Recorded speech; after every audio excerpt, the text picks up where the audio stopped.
Let's explore the science of energy. Station 1, Part 1. This activity goes along with Need Science of Energy kits. Each Science of Energy kit comes with materials for the activity, but you may need some common household or classroom materials. For this activity, you'll need the SUPERBALL, any common scale, 1 meter tape measure, and the 2 black spheres. The 2 black spheres can be swapped out for different bouncy balls if you're doing this activity at home. This activity will explore the transformation of energy that takes place when you drop an elastic ball from a certain height. Have you ever noticed that the ball doesn't bounce all the way back up? Let's figure out why. Energy always transforms from potential, how it's stored, to kinetic, how it's being used. Since we're talking about elastic balls, we're going to talk about elastic energy. This is energy stored in objects that are stretched and compressed, such as springs and rubber. As a bouncy ball collides with a surface, most of its energy is transformed into elastic energy. That's because most of its energy goes into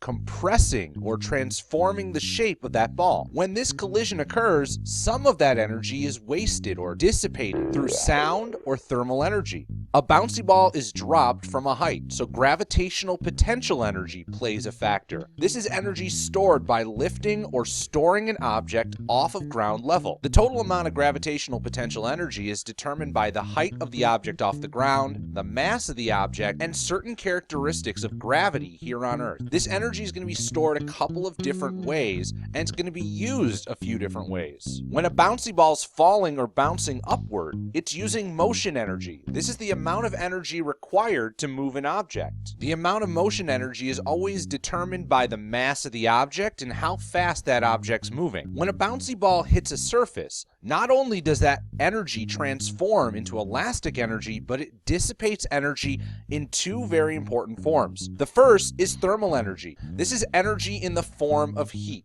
Collisions and friction create thermal heat. Try clapping your hands together. Eventually they get warm. Just like when the bouncy ball hits the surface becomes warm. The reason you can hear your hands when they clap is because you're releasing sound energy. This is energy in the form of sound waves. Thermal energy and sound energy are not the intended energies of a bouncy ball. Thermal energy and sound energy, in this case, are called dissipated energy. This isn't energy that's destroyed, but it's energy that's wasted. It's not used for its intended purpose of bouncing the ball up and down. In this lab, you'll drop bouncy balls from a given height and measure their recovery bounce height. This will help you calculate the percent of energy recovered during the bounce. Follow these steps to collect your SUPERBALL bounce data. 1. Measure the mass of the SUPERBALL and record it in the data table. Use a small measuring cup to keep the ball from rolling off, but remember to zero the scale. 2. Drop the SUPERBALL onto a hard surface from a height of 1 meter. 3. Measure the SUPERBALL's rebound height. 4. Repeat steps 2 and 3 for 2 more trials. 1 person drops the ball, 1 person measures the height. 5. Calculate the average rebound height and record it in the data table. The scale will give you the ball's mass in grams. You need it in kilograms. So we need to transfer from grams over to kilograms. We start at the basic unit, gram. To get to kilograms, that's 1, 2, 3 places to the left. 3 place values to the left. So if the mass from the scale was 16.3 grams, I move my decimal 3 place values to the left. If I leave a gap, that gap gets replaced with a 0.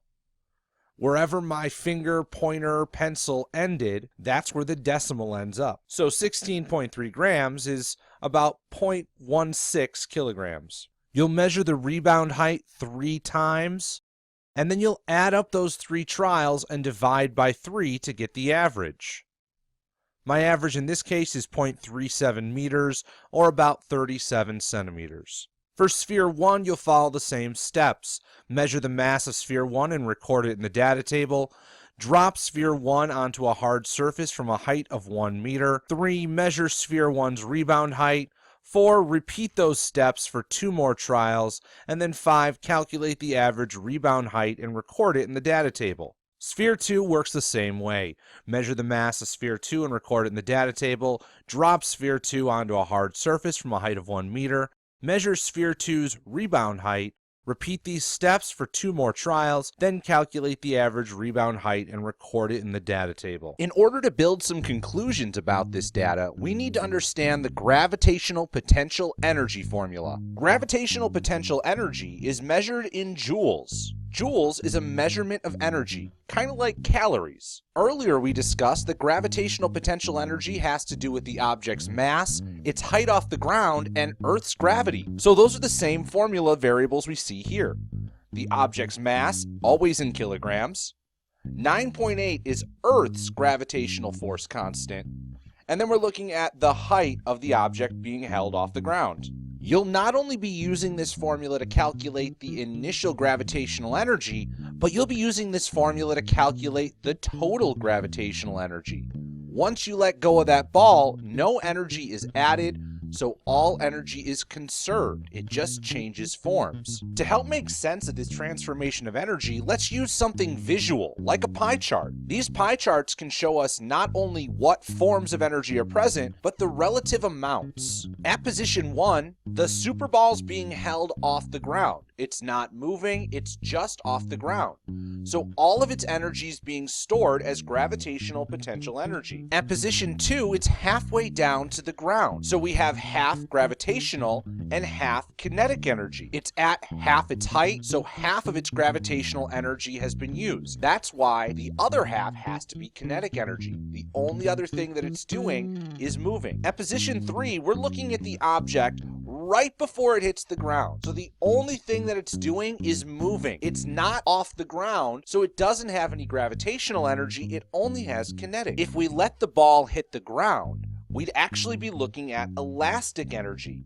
The energy that's stored by that compressed SUPERBALL. When this happens, that total amount of energy, which never changed, transforms mostly into elastic energy to compress the ball, but the rest is dissipated through thermal energy by the collision and sound energy created by that collision. Because every single one of these pie charts includes the same total amount of energy, that dissipated energy isn't destroyed, but it can't be used again. It's been dissipated. It's been thrown out into the universe. The potential elastic energy at the bottom becomes our total gravitational potential energy at the top. That dissipated energy acts like a gallon of gas.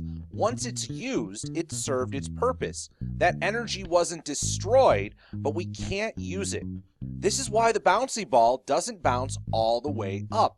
It dissipates or loses energy at the bottom. Now that we've looked at this qualitatively and understand what forms of energy exist at each point, we can start looking at it quantitatively and add our numbers in. Once we understand the forms, we can apply the formulas at each position. Position 1 is all gravitational potential energy, so we can use the gravitational potential energy formula. If my bouncy ball had a mass of 0.02 kilograms and was dropped from a height of 1 meter, I would have a total gravitational potential energy of 0.196 joules. This is also my total energy, which means that every pie chart at every point throughout that motion has 0.196 joules of energy. Position 2 splits that energy amongst gravitational and kinetic energy. So we know that the gravitational potential energy is determined by the height, in this case 0.5 meters.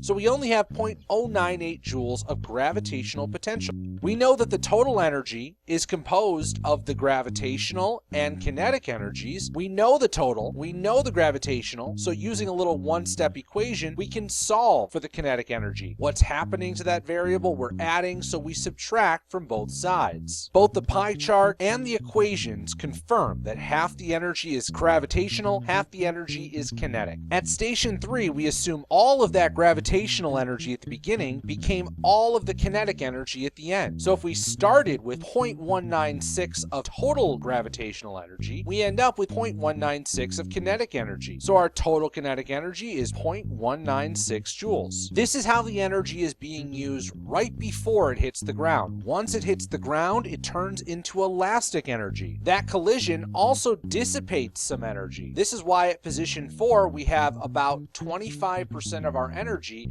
as dissipated. It was given off as thermal or sound energy. We can calculate how much gravitational potential energy exists by using our average rebound height. Using the order of operations and this example data, we find that it's 0.147 joules. To keep the total amount of energy the same, we had 0.147 joules of gravitational potential, and 0.049 joules had to have been dissipated. This dissipated energy happened when the ball collided with the ground, and it explains why the ball doesn't bounce as high. We can find how efficient that bounce was by calculating the percent of energy recovered. We do this by taking the gravitational potential energy at position 4 divided by the gravitational potential energy of position 1 times 100. Plug in our given information, use a little order of operations, and we found that this ball is 75% efficient, which is why it bounced to 75% of its height. Follow these same steps for your super ball and the two black spheres. Analyze all three drops the same way to build your conclusions using the data you collected.